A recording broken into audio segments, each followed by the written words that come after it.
बच्चों हिंदी का जो असली पेपर है वो आपके मिल चुका है। नमस्कार प्यारे बच्चों, स्वागत आप सभी का आपके अपने YouTube चैनल में। अगर आप कक्षा 11 के छात्र हैं तो इस वीडियो को आपको पूरा देखना है, क्योंकि आज के इस वीडियो के अंदर मैं आपको अर्धवार्षिक परीक्षा सत्र 2023-24 कक्षा 11 हिंदी अनिवार्य का एक ऐसा पेपर देने वाला हूं जो आपके इस बार अर्धवार्षिक परीक्षा 2023-24 में आने वाला है।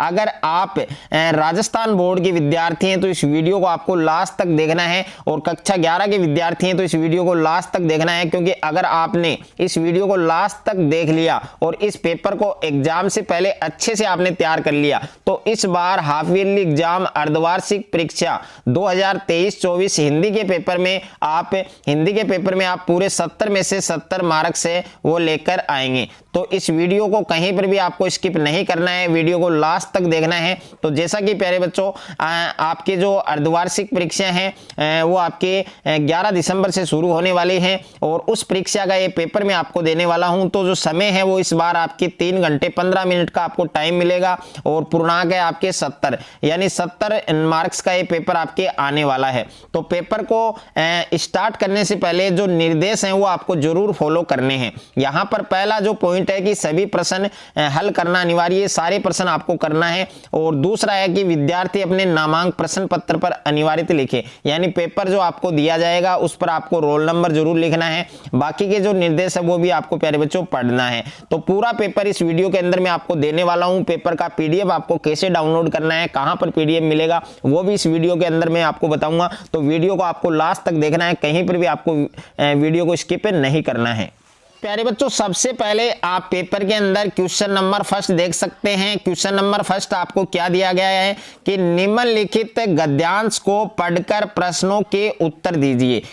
यानी आपको ये गद्यांश दिया गया है, कितने नंबर का दिया गया है? टोटल 3 नंबर का दिया गया है, यानी इसमें 3 क्वेश्चन आपको पूछे गए हैं। तो पहले प्यारे बच्चों आपको क्या करना है, जो गद्यांश आपको दिया गया है इसको आपको अच्छे से पढ़ना है कि बसिंदर ने गर्म होकर कहा 1000 नहीं 1 लाख भी मुझे सच्चे मार्ग से नहीं हटा सकते। तो ये पूरा जो गद्यांश आपको दिया गया है पहले अच्छे से पढ़ना है। अगर आपने अच्छे से गद्यांश को पढ़ लिया तो इस गद्यांश में 3 क्वेश्चन दिए गए हैं, तीनों क्वेश्चन का आंसर है वो आप 100% सही लिख सकते हैं। तो यहाँ पर पहला क्वेश्चन आपको क्या दिया गया है कि आलोपीदिन को झुंझलाहट क्यों हुई? तो इसका आंसर आपको इसी गद्यांश की किसी लाइन में मिल जाएगा। ओके, यानी धर्म की इस बुद्धिहीन दृढ़ता और देव दुर्लभ त्याग पर धन बहुत झुंझलाया। तो इसका आंसर आपको इसी पंक्ति में मिल जाएगा।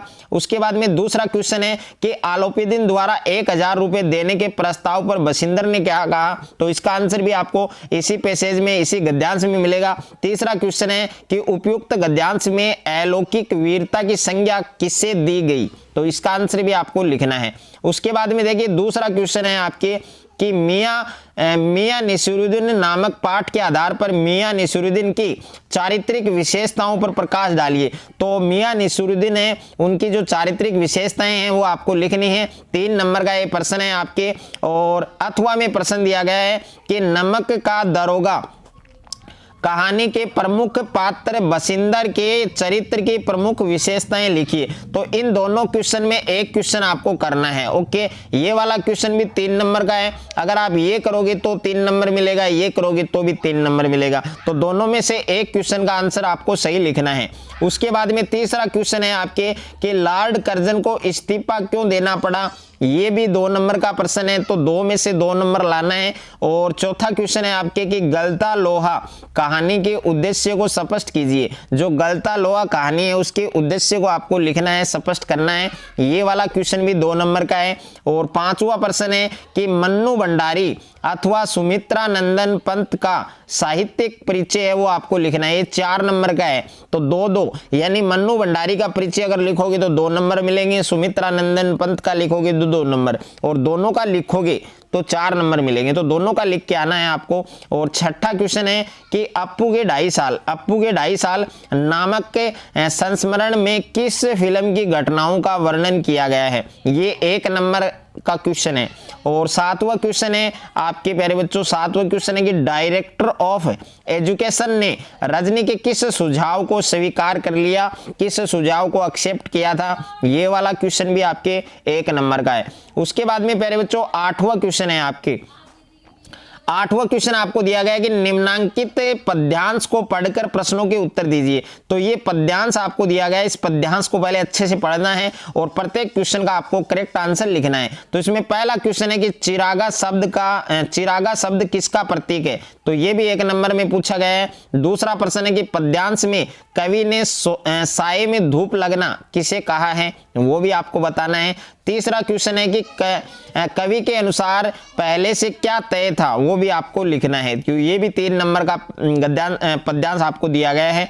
9वां क्वेश्चन है कि मीरा की काव्यगत विशेषताओं को स्पष्ट कीजिए, ये प्यारे बच्चों 3 नंबर का क्वेश्चन है। और 10वां क्वेश्चन है कि मेरा आत्म प्रलय होता है, नयन नीर झड़ते हैं, इस पंक्ति का आज से आपको स्पष्ट करना है, ये 2 नंबर का क्वेश्चन है। और 11वां क्वेश्चन है कि वे आंखें कविता का मूल भाव लिखना है आपको, 2 नंबर का क्वेश्चन है, 2 में से 2 नंबर लाना है आपको। और क्वेश्चन नंबर 12 है आपके कि मीरा ने अपना पति किसे माना है, ये 1 नंबर का है। और क्वेश्चन नंबर 13 है कि कवि ने सावन से कहा है तुम बरस लो वे न बरसे, और इस पंक्ति में बरस और बरसे का क्या अर्थ है वो आपको बताना है। और क्वेश्चन नंबर 14 है कि संगीत के क्षेत्र में सूर सम्राज्ञी लता जी के योगदान को स्पष्ट कीजिए। और अथवा में प्रश्न है राजस्थान की मरुभूमि में कुएं निर्माण की प्रक्रिया को सविस्तार लिखिए। तो इन दोनों में से एक क्वेश्चन करना है, 4 नंबर का क्वेश्चन है। उसके बाद में प्यारे बच्चों नेक्स्ट है आपके कि निम्नांकित लघुतरात्मक प्रश्नों में से किन्हीं 3 प्रश्नों के उत्तर लिखिए। तो इसमें 3 प्रश्नों में से 3 प्रश्नों के उत्तर आपको लिखने हैं। क्वेश्चन नंबर 15 है आपके, इसमें 3 क्वेश्चन दिए गए हैं कि कुएं का मुख छोटा क्यों रखा जाता है, ये आपके 2 नंबर का है। और दूसरा है तातुस कौन थे, उन्होंने बेबी हालदार की क्या मदद की, ये भी 2 नंबर का है। और तीसरा प्रश्न है मेरा इतना सुख अब तक कहाँ था, बेबी हालदार ने ऐसा क्यों सोचा, ये भी आपके 2 नंबर का क्वेश्चन है। और चौथा प्रश्न है प्यारे बच्चों कि चेजारों के प्रति ग्रामीण लोगों के व्यवहार में क्या अंतर आया, वो भी आपको स्पष्ट करना है, ये भी 2 नंबर का है। तो इन तीनों में 4 प्रश्नों में से 3 प्रश्नों के उत्तर आपको लिखने हैं।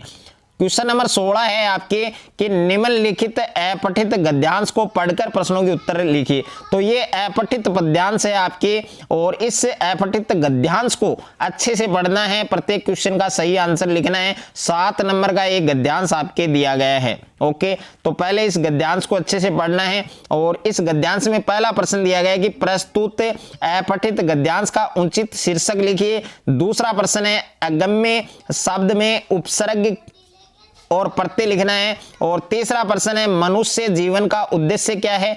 और चौथा प्रश्न है साहित्य की दीवार किस पर खड़ी है। और 5वां प्रश्न है साहित्य की सृष्टि कौन करता है।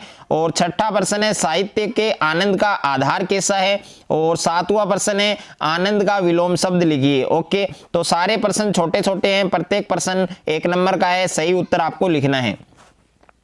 क्वेश्चन नंबर 17 है कि निम्नलिखित अपठित पद्यांश के प्रश्नों के उत्तर लिखिए। तो ये अपठित पद्यांश दिया गया है प्यारे बच्चों, आपको पहले अच्छे से पढ़ना है। और कितने नंबर का है प्यारे बच्चों, ये भी आपके 7 नंबर का है। ओके, प्रत्येक प्रश्न 1 नंबर का है। तो इसमें पहला प्रश्न है कि ये जो पद्यांश दिया गया है इसका उचित शीर्षक लिखना है। और दूसरा है कि कवि ने इस कविता में किसका गुणगान किया है। तीसरा प्रश्न है कि पद्यांश में वायु की क्या विशेषता बताई गई है।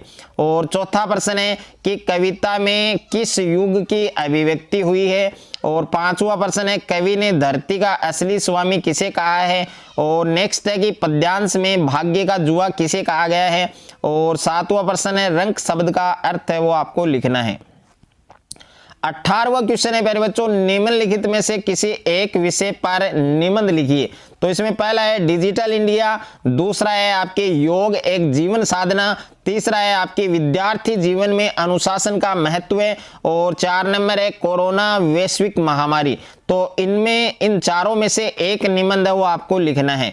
क्वेश्चन नंबर 19 है प्यारे बच्चों जिला शिक्षा अधिकारी माध्यमिक झुंझुनू की ओर से सचिव माध्यमिक शिक्षा बोर्ड राजस्थान अजमेर को राजकीय उच्च माध्यमिक विद्यालय आदर्श नगर बगड़ को परीक्षा केंद्र बनाने की स्वीकृति हेतु कार्यालय पत्र लिखना है। तो ये कार्यालय पत्र है, ये 5 नंबर का है और 5 नंबर लाने हैं आपको, पूरा पत्र अच्छे से लिखना है। और क्वेश्चन नंबर 20 है मोबाइल और बाल स्वास्थ्य विषय पर फीचर लिखिए। और क्वेश्चन नंबर 21 है कि विद्यालय में आयोजित ग्रामीण खेल ओलंपिक 2022 विषय पर आपको प्रतिवेदन तैयार करना है। ओके, तो पूरा पेपर है प्यारे बच्चों, मैंने इस वीडियो के माध्यम से आपको दिया है। पूरा पेपर आपको एग्जाम से पहले अच्छे से तैयार करना है। और इस पेपर का पीडीएफ है वो आपको टेलीग्राम चैनल और व्हाट्सएप चैनल पर मिलेगा। टेलीग्राम चैनल और व्हाट्सएप चैनल का लिंक मैंने डिस्क्रिप्शन में दे दिया है, तो वहां जाकर आप पूरे पेपर का पीडीएफ डाउनलोड कर सकते हैं। अच्छे से आप पेपर की तैयारी कर सकते हैं।